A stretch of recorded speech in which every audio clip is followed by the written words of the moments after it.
Hey guys, welcome back to the shop. Another beautiful sunny day here in West Texas. I will say that's probably my favorite thing about living here. And I'm also happy to say that, you know, moving back to Idaho, there's parts of Idaho that are pretty sunny most of the time, and we'll be in one of those. So, you know, southwestern Idaho, I'll give you guys that. So looking forward to that. You know, I do enjoy the sunshine. Anyway, so got the hatchet handles looking pretty spiffy here. They are close to being done. At this point, I need to go ahead and cut kerfs and make some wedges, and then I'll be finishing off the end of the hand end of the handle after I get these hung completely. And we'll grind or just cut that off and sand that down. I think I'm going to go ahead and do holes, lanyard holes, or storage hanging holes in these ones, so you can hang it up for storage instead of laying it down flat. It helps keep, particularly on the, I guess, on the longer handles, but keeps it from warping so much because it's hanging straight. Anyway, those are all getting close to completion. Then I'll just have to do bit covers, and these guys will be ready to go. This is I really like. I've really been working on the eyes on these hatchets and the axes, just keeping them really clean. I feel like I'm getting to where I like how the eyes are turning out. There's some other little aspects here. Next thing I need to work on is really focus on is the uniformity on the bits. I mean, they're all fine, but they're not quite the same. And so I want to try to have a little better uniformity from axe to axe on the bit shape and stuff. But they're all good to go. Anyway, so that's the progress on these guys. Let's go over here and look at our Puukko billet. So got all our steel, and if you'll notice here, the saw steel, it's a little proud. I give myself extra, but a little bit too extra. Other thing that's not my favorite is we got an edge piece on our steel here. Now this came from New Jersey Steel Baron, and they all their steel is oversized, or at least most of it is when they cut it. So it's not that this is smaller than it's supposed to be. The rest of the pieces are a little bit bigger, and so the edge pieces are going to be a little bit shorter than the rest of them. I'm going to leave that alone, but I do want to address the saw steel, the 15 and 20, because I don't want to have all those gaps when we put our mild steel sheeting on here to encase this whole bill. So I'm going to put this all together, and I'm just going to grind off these edges before we start cleaning up the surfaces to make a billet here.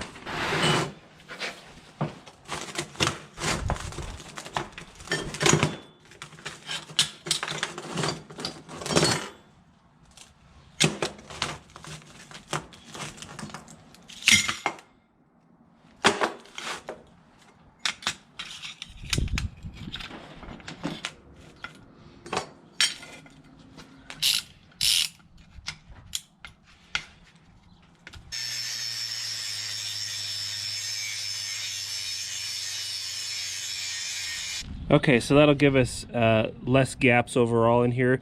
There's still going to be a little bit, but that'll be okay. So next thing we need to do is clean off all the surfaces here. So take this whole thing to the grinding booth, and get started on that. All right, well, I guess I better remove some of this fuel before I start throwing sparks everywhere.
Okay, well that's how you spend some quality time with your KMG grinder.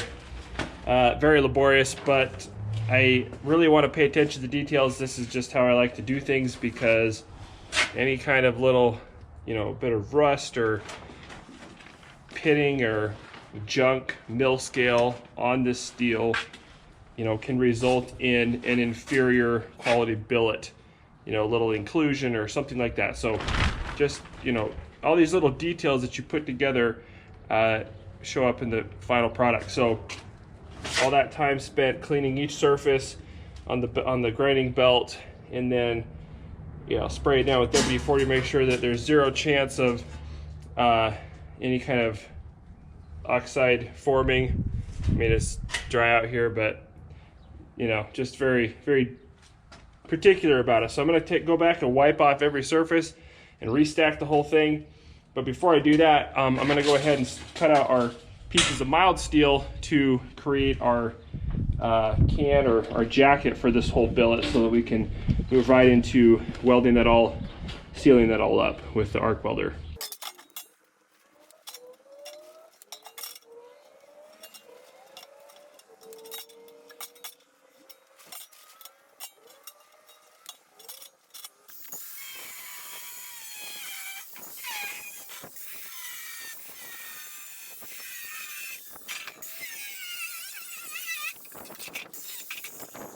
Okay, we got our pieces of mild steel cut out. I'm gonna go ahead and knock off the burrs here on the grinder, just to make sure that doesn't interfere with putting this all together.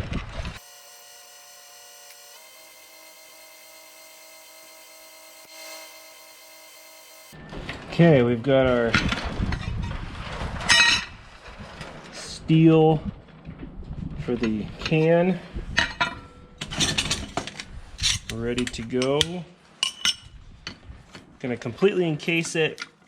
Technically you could use either end of the billet here as the outside of the can in that spot, but then you'd lose at least some of the steel there. So we're gonna completely eliminate that. So there's gonna be some cotton fibers stuck to these little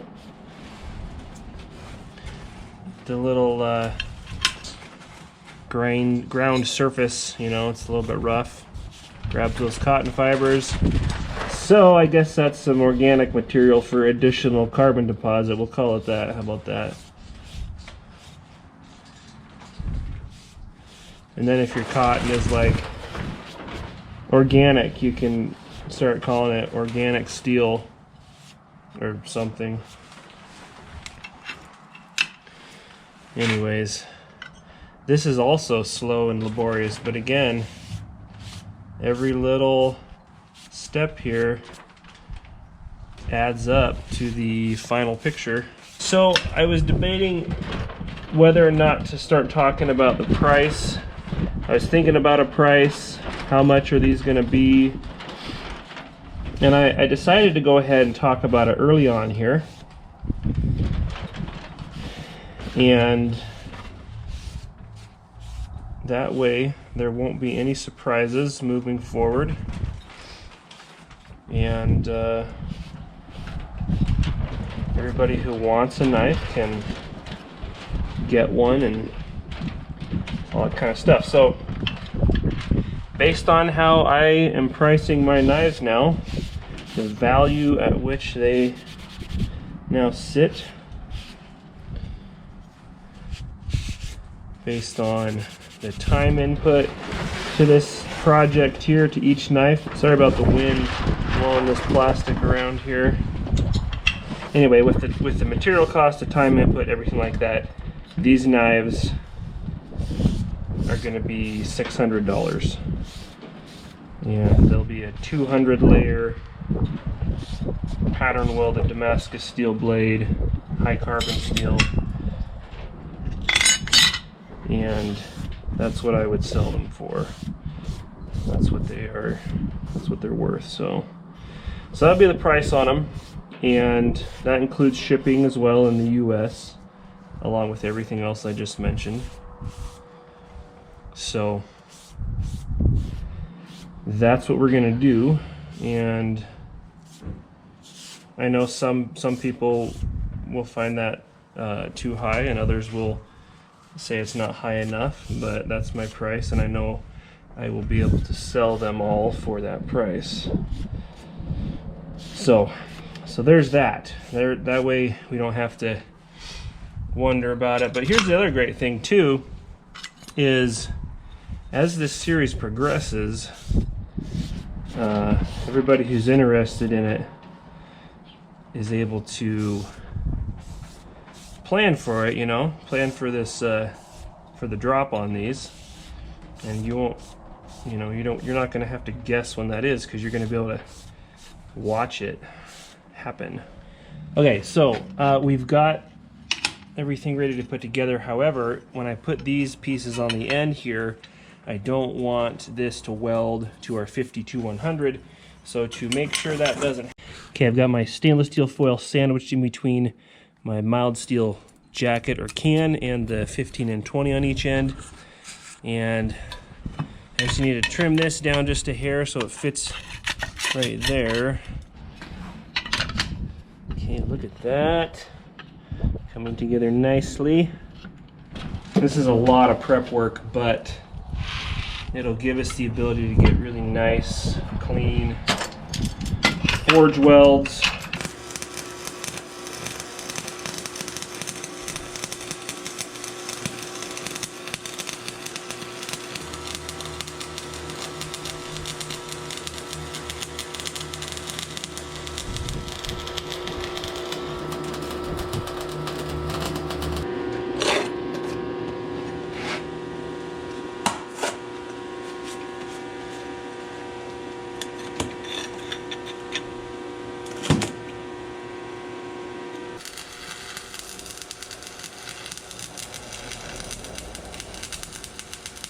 Alright guys, there it is, the gigantic billet ready to heat up and forge weld together.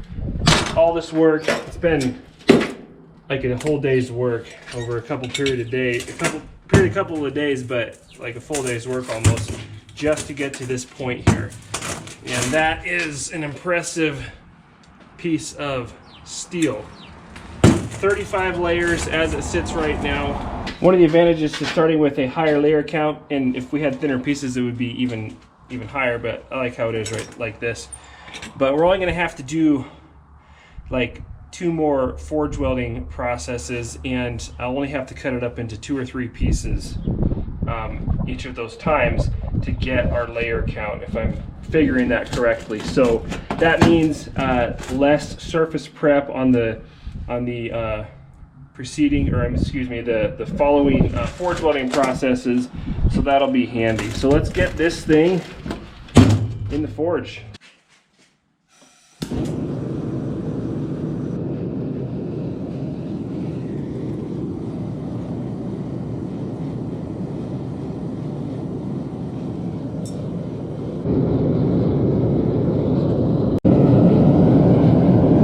You can see that WD-40 burning off out of those corners, the corners of those welds there, because the arc welds around that are not airtight, and I pay attention to that. I don't purposely make them not airtight, but you get little pinholes, and that's a good thing. But when I put it in the forge there, I make sure to look for that starting to burn off, because if you don't see anything like that and you don't have a vent, then that can will expand and bubble up and even pop. We don't want that. So all that WD-40 we sprayed in there, that's burning off. That's creating some additional little bit of carbon deposit there on those layers, and just helps protect that steel, you know, even a little bit more. But anyway, this is a big billet, and starting from a cold forge, this is going to be in there for half an hour easy, heating up. And you know, that's a lot of fuel consumption, but you have to make sure that your steel's heated up. And with a big chunk like this and those thick layers, you know, it's how it works.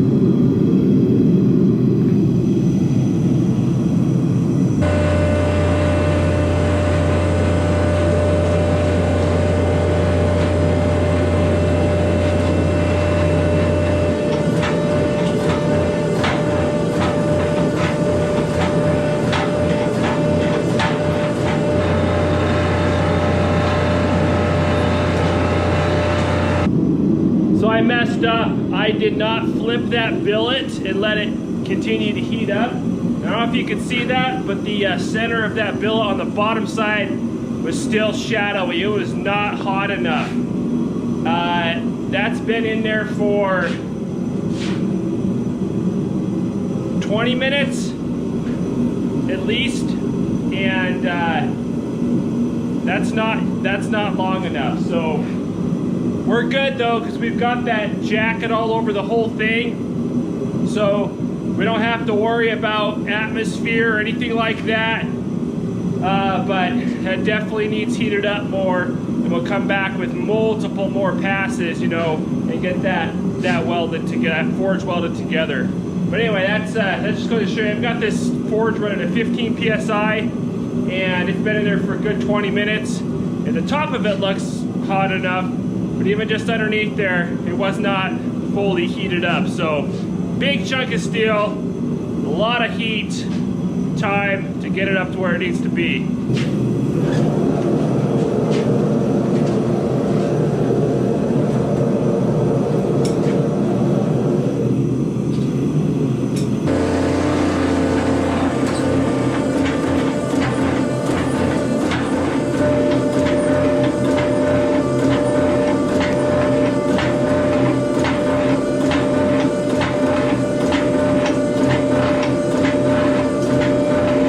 Okay, so we'll be able to do a couple more passes at forge welding heat, but once that billet gets long enough, it's not going to fit in this forge. At that point, we're going to be done with that part of the process. We'll take the mild steel jacket off, and then we'll have to transfer to the log forge and draw it out.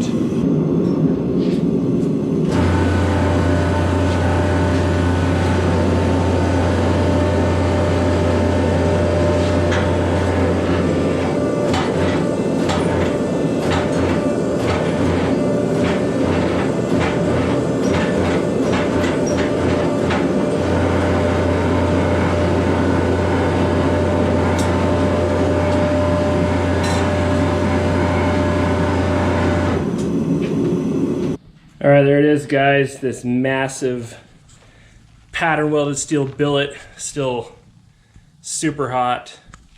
You can see the tamarack stump behind here, just boiling off the sap, starting to burn that bark a little bit. That's a good smell right there. Smells like Idaho. Well, we're gonna let this cool down, and then we can start taking the mild steel jacket off of here. Better move that over here so it doesn't cause a problem. All right, guys, appreciate you coming along on this special Puukko project build. In the next installment, we're gonna pull that jacket off, forge it out some more, cut it up, stack it, and continue on with our pattern welded Damascus project to build these blades out of. Appreciate you guys watching. Don't forget to hit that notification bell or whatever they call it and all that other awesome stuff. Thanks for watching. We'll see you in the next one.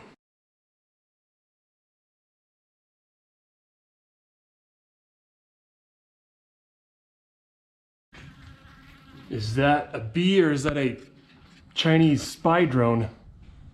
Okay, just kidding.